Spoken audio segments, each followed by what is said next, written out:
નમસ્કાર મિત્રો, સ્વાગત છે તમારું આપણી આ યુટ્યુબ ચેનલમાં જેનું નામ છે ગુજરાતી જીકેની જમાવટ.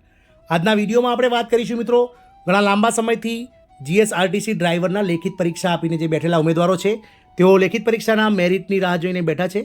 તો આજના વિડીયોમાં આપણે ગતરોજ જીએસઆરટીસીના દ્વારા જે ડ્રાઈવરનું મેરિટ છે તેને લઈને મહત્ત્વના અપડેટ જે આપ્યા છે તેના વિશે વાત કરીશું. જાણીશું મિત્રો કે કઈ તારીખ સુધીમાં જે ડ્રાઇવિંગ ટેસ્ટ માટેનું જે મેરિટ છે લેખિત પરીક્ષાને આધારિત તે બહાર પડશે. સાથે જ મિત્રો અલગ અલગ કેટેગરી વાઇઝ જે વિવિધ કેટેગરી છે મિત્રો, તે કેટેગરી વાઇઝ કેટલું મેરિટ રહેશે લેખિત પરીક્ષાનું અને કેટલા લોકોને કેટલા મેરિટ સુધીના લોકોને ડ્રાઇવિંગ ટેસ્ટ માટે બોલાવવામાં આવશે, કેટલા લોકોને, આ તમામ માહિતી આજના વિડીયોમાં આપણે મેળવીશું. તો વિડીયોના અંત સુધી આપ બને રહેશો. જો અમારી ચેનલમાં તમે નવા હોય તો અમારી ચેનલને સબસ્ક્રાઇબ કરી બાજુમાં રહેલું બેલ આઇકોન દબાવીને ઓલ નોટિફિકેશન ઓન કરજો, જેથી કરીને ચેનલ પર મૂકવામાં આવતા વિવિધ ભરતીઓના નોટિફિકેશન, વિવિધ ભરતીઓના પરિણામ, આવા જનરલ નોલેજના લગતા વિડીયો અને સરકારી કર્મચારી પેન્શનર્સ યોજનાઓને લગતા પરિપત્રો તમને સરળતાથી અમારા ચેનલના પ્લેટફોર્મ પરથી ઉપલબ્ધ થઈ જાય. તો મિત્રો આપ સૌ જાણો છો તે પ્રમાણે ગતરોજ 28 જાન્યુઆરી 2024 રવિવારના રોજ જીએસઆરટીસી ડ્રાઈવર સંવર્ગની લેખિત પરીક્ષાનું આયોજન ગુજરાતના અમદાવાદ અને ગાંધીનગર સેન્ટર ખાતે કરવામાં આવ્યું હતું અને કુલ 18,000 જેટલા ઉમેદવારોમાંથી 16,500 જેટલા ઉમેદવારોએ આ લેખિત પરીક્ષા આપી હતી, જેનું મેરિટ મિત્રો જે છે તે હજુ સુધી જાહેર થયું નથી. પરંતુ ગતરોજ જીએસઆરટીસી દ્વારા લેખિત પરીક્ષાના મેરિટને લઈને મહત્વના અપડેટ આપવામાં આવ્યા હતા. આપ સૌ જાણો છો તે પ્રમાણે ગતરોજ 16 માર્ચના રોજ મિત્રો સમગ્ર દેશમાં લોકસભાની ચૂંટણી જાહેર થઈ ગઈ છે, એટલે આચારસંહિતા અમલમાં આવી ગઈ છે અને હાલ ગુજરાતમાં પણ ત્રીજા તબક્કામાં એટલે કે 7 મેના રોજ મિત્રો જે લોકસભાની 26 સીટો માટેનું જે મતદાન છે તે યોજાવા જઈ રહ્યું છે, જેને લઈ અને ગુજરાત સરકારના જે કાયમી કર્મચારીઓ છે અલગ અલગ વિભાગના, વિવિધ બોર્ડ નિગમના, તેમને મિત્રો હવે ટ્રેનિંગ અને અલગ અલગ શેડ્યુલ પ્રમાણે ચૂંટણીની કામગીરીની જે સમજ છે તે આપવામાં આવશે. એટલે કે આગામી 1 મહિના સુધી આ તમામ કર્મચારીઓ જે છે તે લોકસભાની ચૂંટણીમાં વ્યસ્ત રહેશે. તો જીએસઆરટીસી દ્વારા મહત્વનું અપડેટ એ આપવામાં આવ્યું છે કે જીએસઆરટીસીનું ડ્રાઈવરનું જે મેરિટ છે તે 7 મે પછી જે છે તે જાહેર કરવામાં આવશે. એટલે કે 15 મે સુધીમાં મિત્રો જીએસઆરટીસી ડ્રાઈવરનું જે લેખિત પરીક્ષાનું મેરિટ છે તે બહાર પાડી દેવામાં આવશે અને કુલ જગ્યા 3,084ના 3 ગણા ઉમેદવારો એટલે કે 9,252 ઉમેદવારો માટેનું જે લેખિત પરીક્ષા માટેનું જે મેરિટ છે તે મેરિટ મિત્રો મૂકી દેવામાં આવશે અને 9,252 ઉમેદવારો જે છે તેમને મિત્રો મે મહિનાના અંતથી લઈ અને જૂન મહિનાના 15 તારીખ સુધીમાં ડ્રાઇવિંગ ટેસ્ટ માટે પણ બોલાવી લેવામાં આવશે.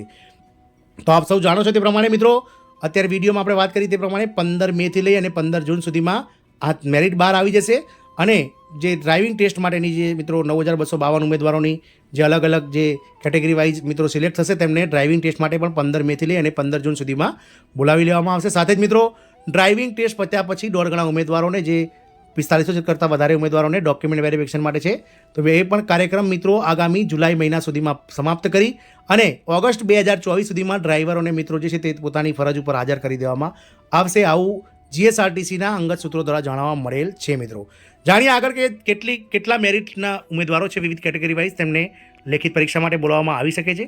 તો મિત્રો કેટેગરીની વાત કરીએ તો જનરલ કેટેગરીમાં કુલ 21 થી 23 વચ્ચેના જે માર્ક્સના ઉમેદવારો છે તેમને લેખિત પરીક્ષા માટે ડ્રાઇવિંગ ટેસ્ટ માટે બોલાવવામાં આવશે.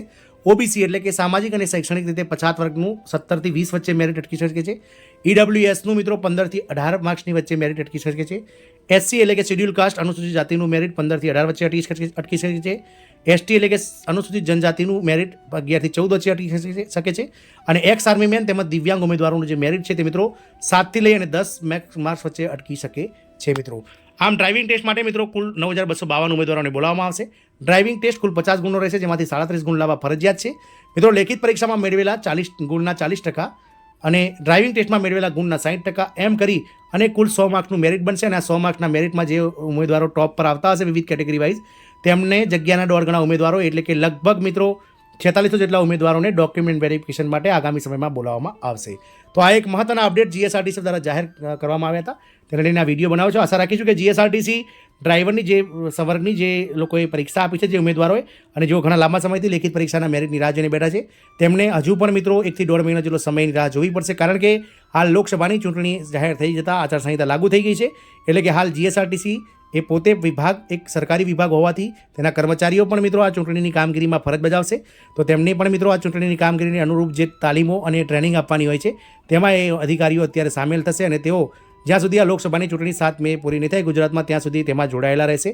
એટલે કે 7 મે સુધી કોઈ પણ જાતનું મેરિટ બહાર આવવાનું નથી. મેરિટ જે બી આવશે તે મિત્રો 15 મે પછી બહાર આવશે અને આગામી સમયમાં આપણે ઉપર વાત કરી તે પ્રમાણે અગાઉ બધાને ડ્રાઇવિંગ ટેસ્ટ માટે બોલાવી લેવામાં આવશે.